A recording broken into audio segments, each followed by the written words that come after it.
पहा मी ह्या मार्गात याचे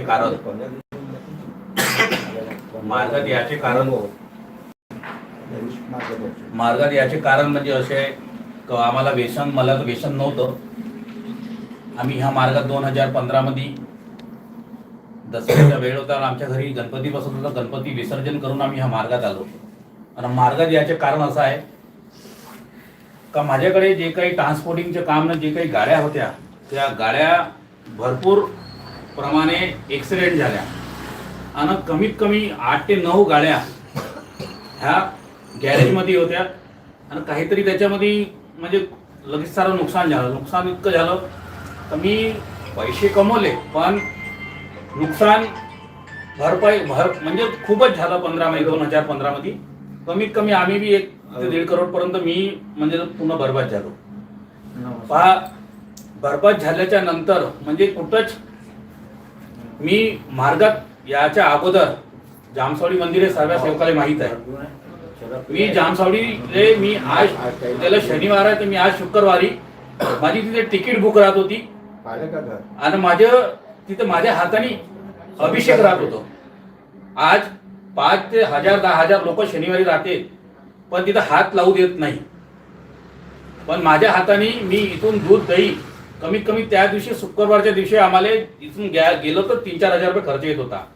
कारण की तिथं हार त्या चमत्कारी हनुमानजीचे एक असं आहे जामसावडीचं तर तुम्ही अगर मनातून हार नेला तर तो हार त्याच्या पायापर्यंत पुरते, नाही तर पायापर्यंत पुरत नाही. हे मी जेव्हा अनेकामध्ये येतो तेव्हा ते तुम्हाला सांगत आहोत.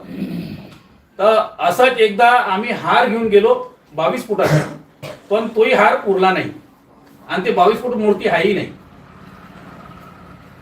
कारण की त्याला आमच्या मनात नव्हतं का नव्हतं माहित नाही. पण एकदा मी अनुभव घेतला अजूनही तर मी 17.5 फुटाचा हार बनवला आणि तो पायापर्यंत पुरला.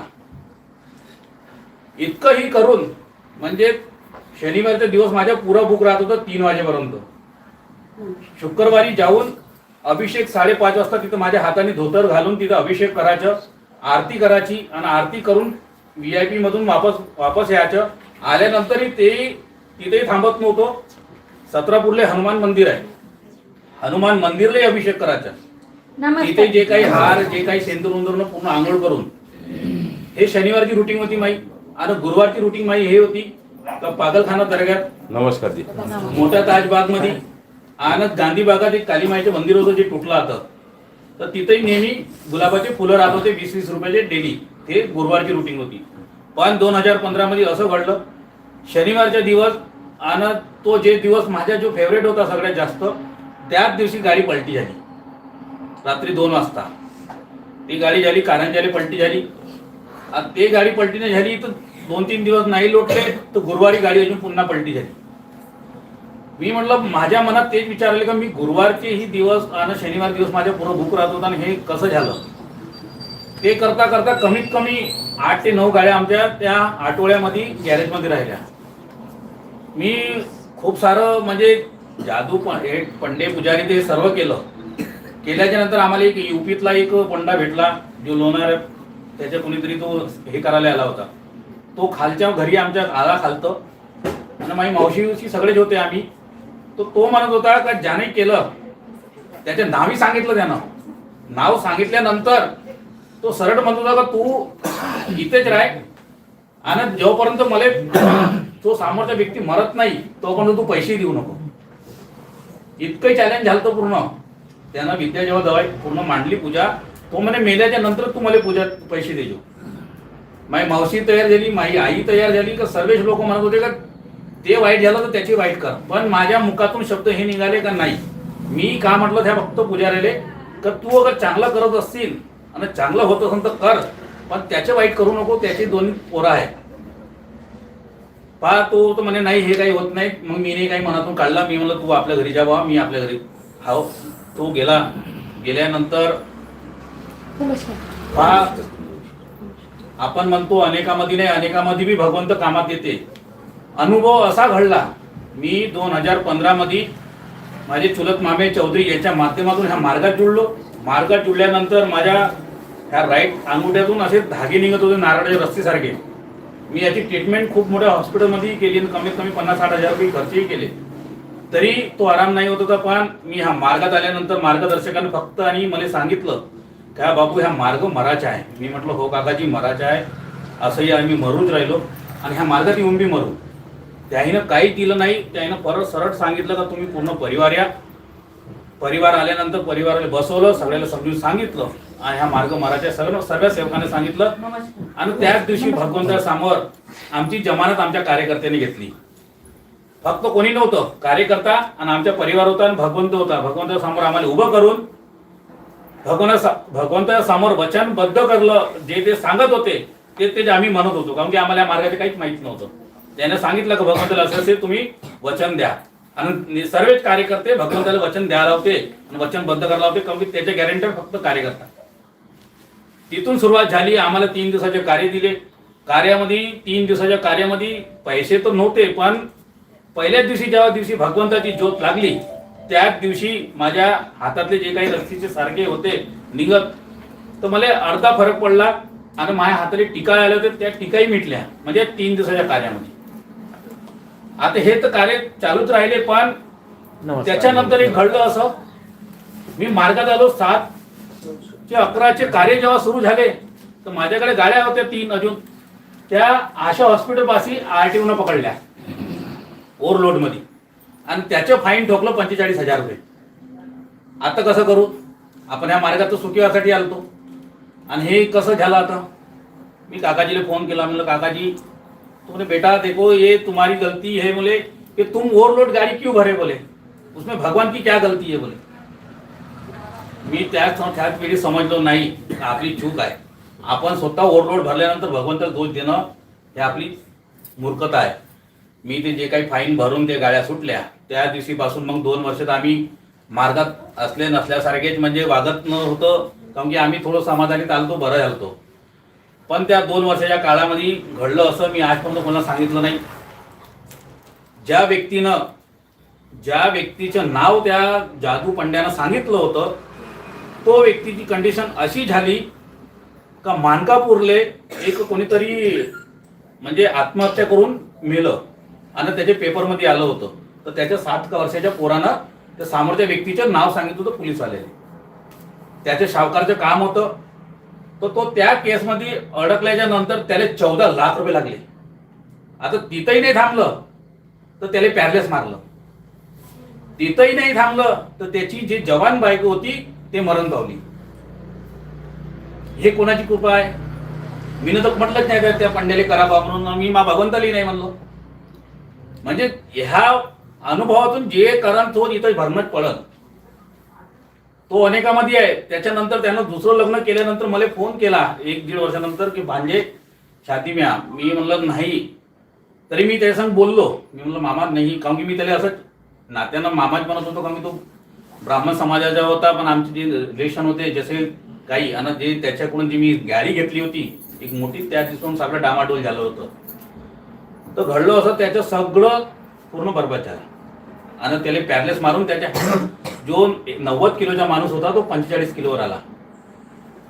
मी म्हणलं त्याच दिवशी मी विचार केला मनात का ह्या भगवंताचा मारा आहे. आणि हे जेव्हा म्हणतो आपण का मार्गात, आणि ह्या मार्गात नसूनही आपण अनेकाती राहून तरी भगवंत सोडणार नाही, कारण की कर्माचं फळ इथंच भरणं पडत. मी प्रॅक्टिकल पाहिलं. त्याने का केलं, माझ्यावर केलं नाही केलं, त्याचे नाव समोर आलं. पण मी माया मुखातून शब्द निघाले का त्याला काही करायचं नाही. आणि त्याचे 2 पोरं आहेत, त्यांना माया चांगलं होत असेल तर तू कर आणि पैसे घे. तर तो म्हणे हे होत नाही, मी त्याला मारतो तू मला पैसे दे. तोही समोर मेल्याच्या नंतर पैसे दे. हे मला पंड्यानं म्हटलं UP वाल्यानं. इथंच माझ्या घरी माझी आई बी तयार, माझी मावशी पण तयार. का एवढं बरबाद झाल्यानंतर तू का नाही करत आहे? पण माझे शब्द मुखातले येते का नाही, त्याचे वाईट करायचे नाही.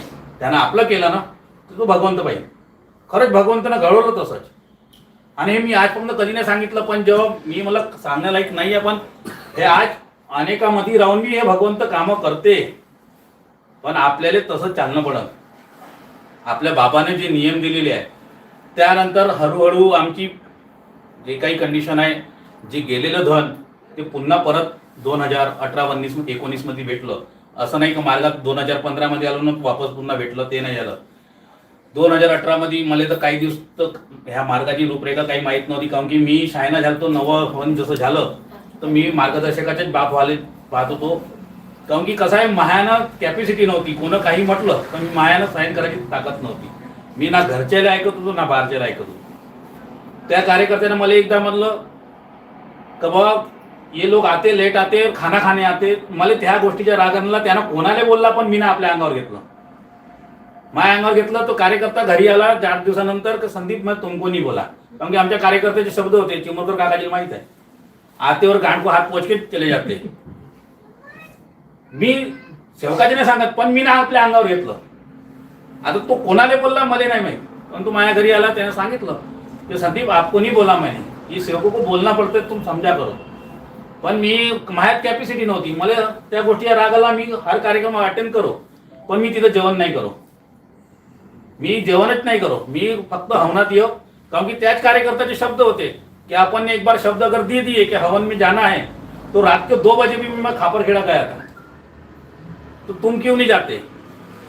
हे शब्द आमच्या कार्यकर्ते जे होते का आपण कोणाला म्हटलं का हो येणार आहोत तिथं जाणंच पडत, अन्यथा तुम्ही शब्दच नको द्या.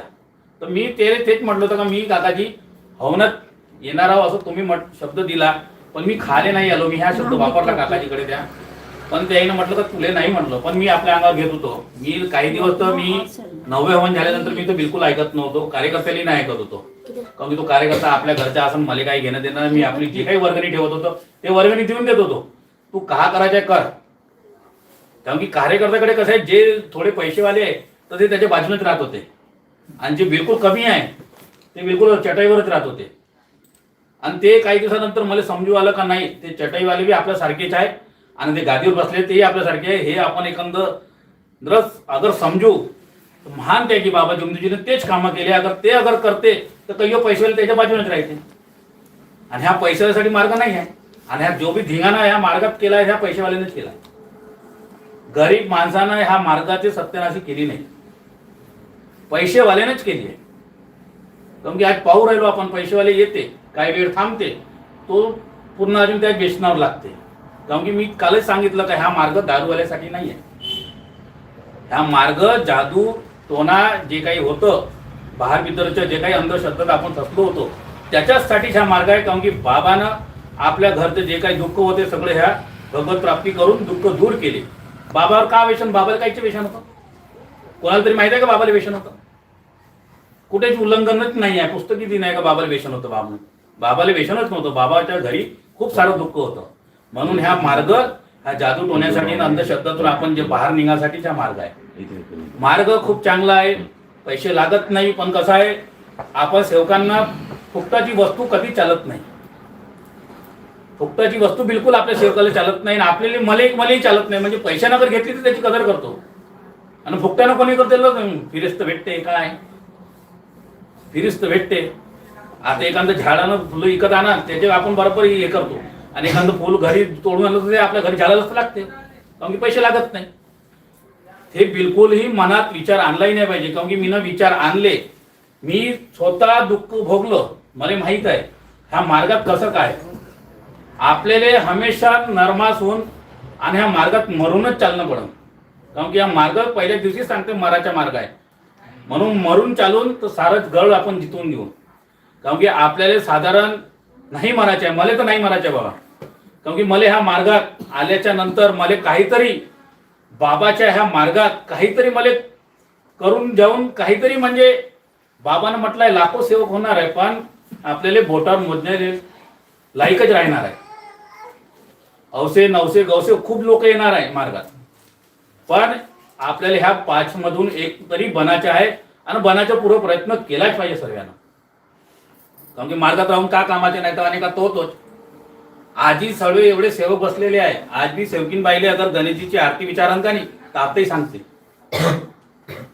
नाही सांगन का चिमुरकर काकू आत्ताही सांगन, पण ह्या मार्गाच्या विषयी विचारा का नाही, देवीची आरती येते कोणालाच नाही बिलकुल, कोणाला समजा मायना बी. पण काहून आपण ह्या मार्गात आपल्याला शेवटपर्यंत मरतपर्यंत इथं राहायचंय, त्याचा अभ्यास करणंच पडत. नाही तर आजही कहियो आज बी तुम्ही आपणही जो हाव सेवक भाऊ आज बी हनुमान चालीसा म्हणा ना, आता बी येते हनुमान चालीसा, मला बी आताही पाठवत आहे, ते चालली नाही. पण बाबाच्या विषयी विचारलं कोणाचं ते काही समजून नाही राहिलं. महाराज ह्या मार्गात आहे मला, पण हनुमान चालीसा आधी लन आहे. बिलकुल सेवकानं असं नाही केलं पाहिजे. तत्व शब्द नियमानं आणि जे बाबानं शब्द नियम दिलेले आहे त्या नियमानं चाललेलं तर खरंच काटाही रुतणार नाही आहे. आणि कार्यकर्त्याच्या शब्दाला खूप महत्व आहे.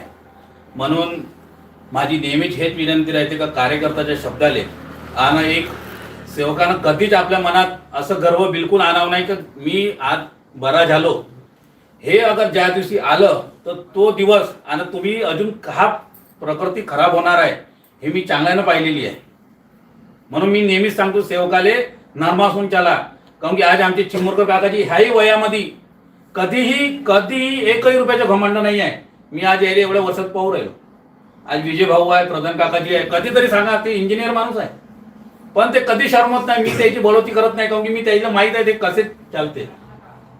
एवढे वर्ष त्याने सायकलवर ड्युटी केली, पण आज मला एखादी 20-30 हजाराची ड्युटी लागू द्या ना जी, मी गाडी घेतो. आता मला एखाद्या लाखाची ड्युटी लागा तर मी चिमुरकर काकाजीला बी काय विचारतो? विचारणारच नाही, कारण की मी मोठा माणूस झालो.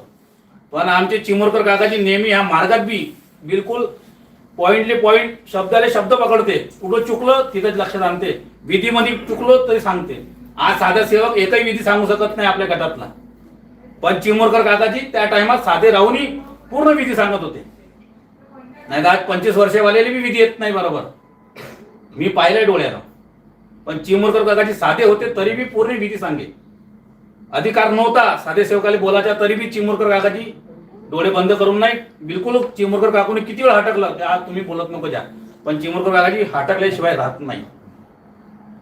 त्याला मालूम आहे का चुकलं तिथं सांगणं पडन तेव्हा तो शिकन. कारण की ते बाबाच्या हिसाबानंच चालू राहिले. कारण की त्याला माहित आहे का जिथं चोरी होतं ती बाबाने ठेकेदारी केली, तिथंही घोड होत होता, बाबाने ठेकेदारी सोडून दिली. सोनाराच्या दुकानात काम करत होते, सोनं ते हार सापडला, बाबाला मालूम होतं का उद्या मायावर इल्जाम येईल, तेही सोडून दिलं. म्हणून काकाजी हमेशा हटकते. पण आपल्याला वाटते का चिमुरकर काकाजी खूप खूप बडबड करते मागून. अरे ते सांगते ते शिकून घ्या, त्याच्या चेष्टा निंदा नको करा, त्याचे दुःख तुमच्यावर येणार आहे. ह्या मार्गाची रूपरेखा ते आहे. तुम्ही कोणाचे कपडे फाडा बाहेर निघून, मग पाहा तुमचे कपडे फाटले. म्हणजे प्रॅक्टिकल अनुभव आहे. माई गाडी पलटली, लोक हसले, सेवक हसले, घरचे हसले. गाडी माई ऍक्सिडेंट झाला कोराडी रोडवर, घरचे लोक हसले. 16 दिवसानंतर दुसरी गाडी पलटली द्यायची वाली. प्रॅक्टिकल अनुभव आहे. तुम्ही करा, नाही तर एखाद्या सेवकाच्या विरुद्ध करा आणि तुम्ही करा. तो अगर नियमात अगर बाबाच्या चालला आणि तुम्ही त्याच्या चिंध्या कपडे फाडाल, तुमचे कपडे फाटल्याशिवाय राहणार नाही. तुम्ही लिहून घ्या माझ्याकडून. बिलकुल ह्या मार्गात चालत नाही. कारण की हे सगळं हे आपण नेहमीच सांगतो जागृत शक्ती आणि खरंच आहे. फक्त तुम्ही त्याले कसं पाहायचं आहे, कशा दिशेनं पाहायचं आहे ते तुमच्यावर आहे. कारण की बाबानं सगळ्याले स्वाभिमानी बनवलेलं आहे. म्हणून माझी सेवकांना हात जोडून विनंती आहे का कोणाचेच कपडे, कोणाचेच चिंध्या बिलकुलही करा नको. काही घेणं देणं नाही आहे. मी माझ्या मार्गात, मी माझ्या दुःखासाठी आलतो, कोणी कोणासाठी आलो नाही. आणि ह्या गटात आल्याच्या नंतर मला सर्व लोक दिसू राहिले, नाही तर मी यायला एकाली ओळखत नव्हतो. मला विजय भाऊ नाही ओळखत होते, मी विजय भाऊ नाही ओळखत होतो. हे गटात जुळले, मार्गात आहे म्हणून यायला ओळखतो. नाही मला सांगा, आता मार्गात जुळला हो ना, ओळखी झाली का नाही तर कोणाला का घेणं देणं, कोण प्रधान काकाजी, कोण संदीप, का घेणं देणं. ह्या मार्गात जुळल्यानंतर आपल्याला संख्या दिसते आणि आपण ह्या संख्येच्या याच्यानं सेवकाला फसवते. हे लक्षात ठेवा, 100% आहे. तुम्ही किती बी काही करा, सेवकाला फसवल्याशिवाय जाणार नाही. कारण ह्या मार्गाला भेव अनेक वाल्यापासून नाही आहे, सेवकापासूनच भेव आहे. हा मार्गाने डुबवणार आहे तर सेवकच डुबवणार. अनेक वाल्याला का घेणं देणं तुमच्या मार्गाचं, त्याला काही घेणं देणं नाही. तो तर तुमच्या चिंध्या फाडते. तुम्ही कुठं चिकू द्या आणि तुम्ही आज या भाऊ मार्गात आला आणि उद्या दारू पिऊ द्या बरं, हीच बताते का तुम्हाला जिंदे बाबा म्हणते. आपल्याला आपण नाही करत ना तर आपल्याला लागते. एखाद्या नियमात राहू द्या, त्याच्या समोर बाबाच्या विरुद्ध कोणी बोलू द्या तर त्याला खटकते. आमचे चिमुरकर काकाजी, मी तुम्हाला सांगतो, चिमुरकर काकाजी कधीच लपवत नाही कोणाकडून. चाहे इंजिनियर राहे, चाहे साला कमिशनर राहे, कुठे आहो तर मी हवनात आहो, कुठे जायचं आहे तर मला चर्चा बैठकला जायचं आहे. मी तरी शरमवतो, मी तरी खोटं बोलतो का सत्संग म्हणजे जायचं आहे, कुठंतरी जायचं आहे बाबा, काम आहे, कार्यक्रम आहे, पण चिमुरकराची ते बोलत नाही, आमच्या मार्गाच्या हवं नाही म्हणते भगवंताच्या, आमच्या बाबाची चर्चा बैठक आहे म्हणते, हे सरळ सांगते. त्याला का मालूम चर्चा बैठक? पण काही काही सेवक असे आहे का आज मी मार्गाला लपून चालते. काहून असं करतं समजत नाही, सांगतही नाही का परमात्मा एक मध्ये भाऊन. असं सेवकांना नाही केलं पाहिजे, कारण की बाबाचा मार्ग खूप चांगला आहे आणि बाबा वेळोवेळी साथ देते. फक्त आपल्याला नियमाने तत्व शब्द नियमाने वागणं पडेल आणि कार्यकर्त्याच्या शब्दाला महत्व देणं पडेल. इतकेच बोलून 2 शब्द समाप्त. सगळ्यांना माझा नमस्कार.